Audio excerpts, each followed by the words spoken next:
The media is starting to pick up that Alabama is going to return a group of loaded, fast, young, and twitchy wide receivers in 2025. Folks, are the rideouts back? Let's talk about it. This is Way Offsides. 3, 2, let's go.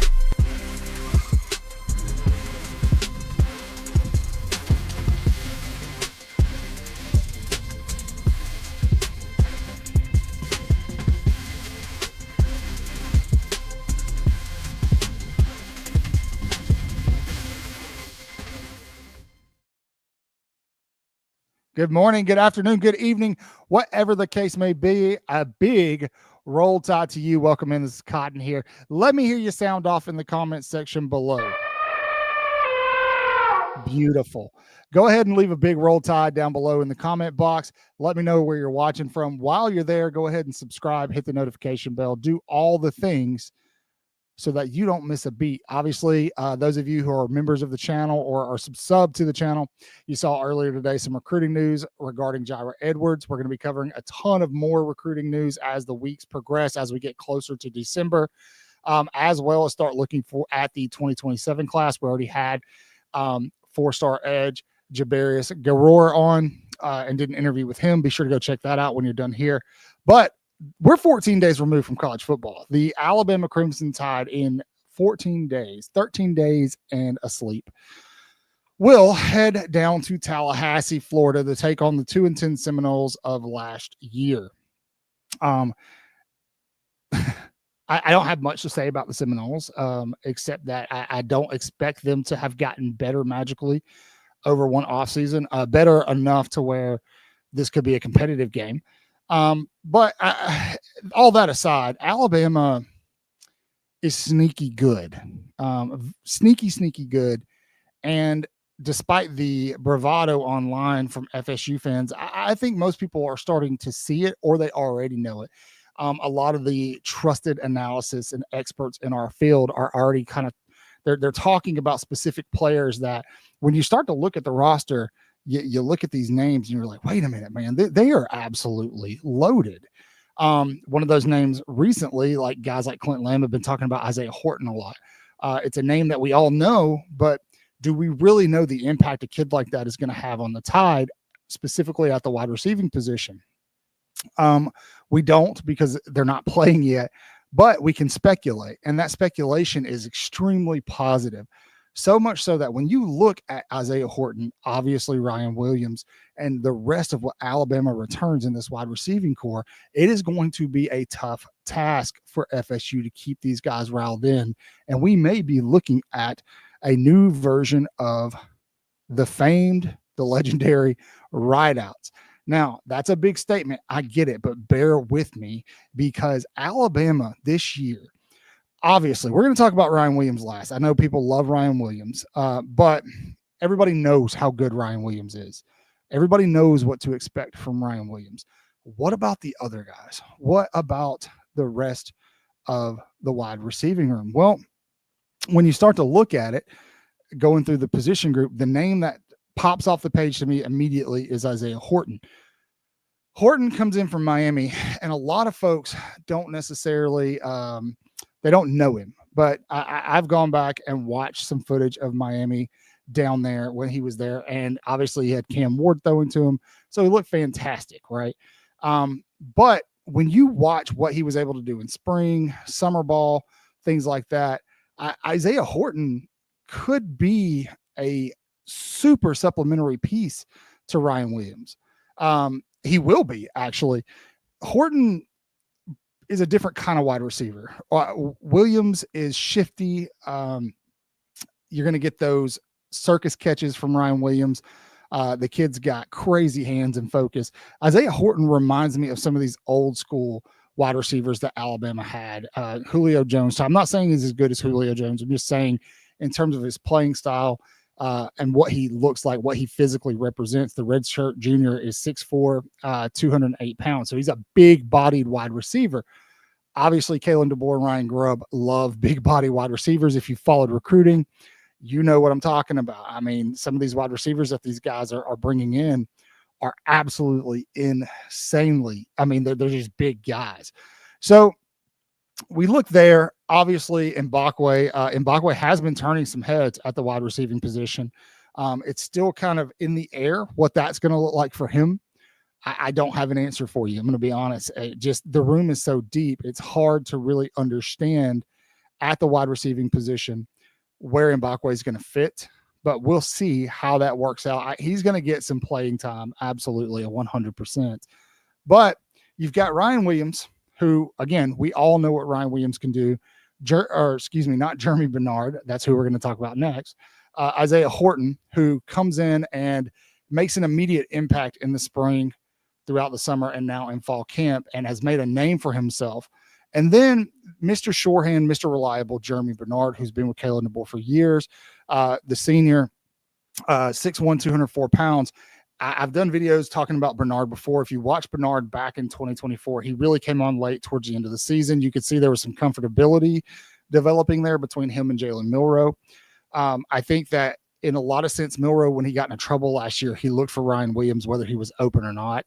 And would throw the ball up hoping for a prayer. And it worked out sometimes. You had some spectacular catches that happened. But when Milroe started to kind of figure out that, break that habit, he started to find Jeremy Bernard a lot. If you go back and watch the 2024 Iron Bowl, Jeremy Bernard had a really good game. He was kind of featured in that game. This is a short-handed guy who's been in this system for a long time. And that bodes well for the other guys, Ryan Williams and Isaiah Horton and some of the other guys we're going to talk about, because Bernard's familiarity with Ryan Grubb and Kalen DeBoer is only going to help in terms of his leadership over this wide receiving room. Now, moving forward, a guy that Chris has talked about on the show, a lot of people are starting to talk about, is Rico Scott, freshman wide receiver. This guy, he's not super big, but the Pennsylvania native, he's about 6 foot, I think 195 pounds, something like that. But Scott has blazing speed, so much so that Ryan Grubb, offensive coordinator Ryan Grubb, has verbally mentioned this in interviews. Chris kind of compares Rico Scott to Jalen Waddle, just based off his speed. I get that. I can respect that. Jalen Waddle was special, man. And so those are big shoes, but Rico Scott is another dimension to this wide receiving room. In terms of speed, you've got big body, you've got speed, you've got reliability, and now you've got really fast speed in Rico Scott. Now, moving down, taking a look at some other guys, somebody else that's going to be featured heavily. I think it's going to be really exciting to see him get back. God bless him. The kid has gone through a lot, and that is Jalen Hill. We talked about Jalen Hill several times. The sophomore wide receiver out of Texas, 6'1", 197. This kid, I think, is very, very special. I'm anxious to see what he looks like getting back onto the field and how they work him back into the rotation. I feel like this will be a situation where it's a slow move to get him back, potentially.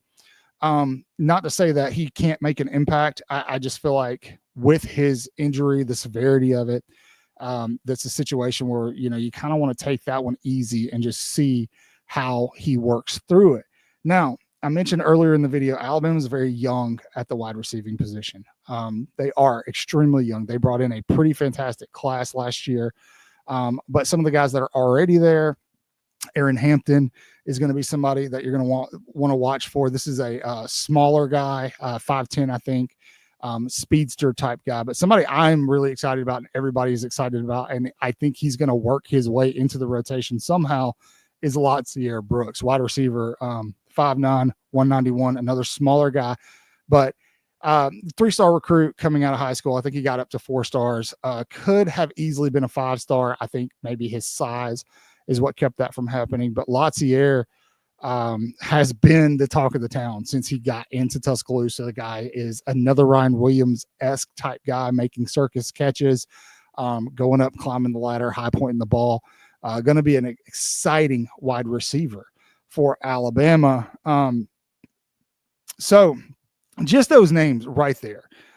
It's enough to say that with the speed that Bama has, because they have a ton of speed at the wide receiving position as well as depth, and the leadership through Jeremy Bernard. Isaiah Horton has been around college football. And then Ryan Williams has been, he's going into his second season. He's young, but we all know what Ryan Williams can do. Now, what's another aspect of wide receivers that we want to see from Alabama's group, and that is height. Alabama went, and I admit, I think they got a little lucky here, but they were able to flip Derek Meadows from LSU, the Las Vegas, Nevada native. He is 6'5", 212. Everything I'm hearing about Meadows coming out of camp is that he definitely is a big guy. He's formidable, especially when he's in pads, suited up. I think that there was some learning that needed to take place. I know a lot of folks were excited to see him in the spring. Very much reminds me of like a Caleb Odom situation. Derek Meadows is a guy I think we're going to have to be patient with. He's going to learn as he goes along, but I'm really excited about it. Now, we got all these names out of the way, right? I stuttered through it all. Why, like, what makes me excited? What makes me think I can compare this to the Rideout group before? Well, when you look at the progression of recruiting and how that happened several years ago, when Alabama had guys like Jerry Jeudy, Jalen Waddle, Henry Ruggs, right? The progression has happened the same way, and it's happened on purpose, I think. I talked about this last year. Kalen DeBoer, Courtney Morgan, and this staff, they modeled their recruiting class a lot like that 2017 and that 2018 class. And they're doing the same thing with their 2026 class right now as well, because they understand that with the quarterbacks they have, they can distribute the ball through the air and they can make some noise offensively. That's their MO anyway. Now, you combine that with a guy like Ty Simpson, who was a 5-star recruit. He comes in, he has the maturity, the leadership to get the ball out and get it where it needs to go. You're going to possibly play behind one of the best offensive lines in college football. Then you got a crazy good run game. I just, it's hard. It's hard not to expect these wide receivers to pop off. I've done a video on this. Alabama has 3 potential future first-round wide receivers that will start in Tallahassee in 2 weeks. Isaiah Horton, Jeremy Bernard, and obviously Ryan Williams. There you have it. I mean, if that's not enough to go, at least get excited and get your blood pumping about this wide receiver group, I don't know what to tell you. I really don't. I think that Alabama's offense is going to take that big step that we thought they would take in 2024. I think they were hindered at the quarterback position. I think that's okay to say out loud. It's not a knock against Jalen Milroe at all. I just don't think he was the right fit for the system, and he never was comfortable in it. Assuming Ty is, look out. Absolutely look out. It could get nasty down there in Tallahassee. Thanks for sticking around with me. You guys are the best. As always, say your prayers, read your Bibles, wash your hands, subscribe, leave a comment, like the video, and roll Tide.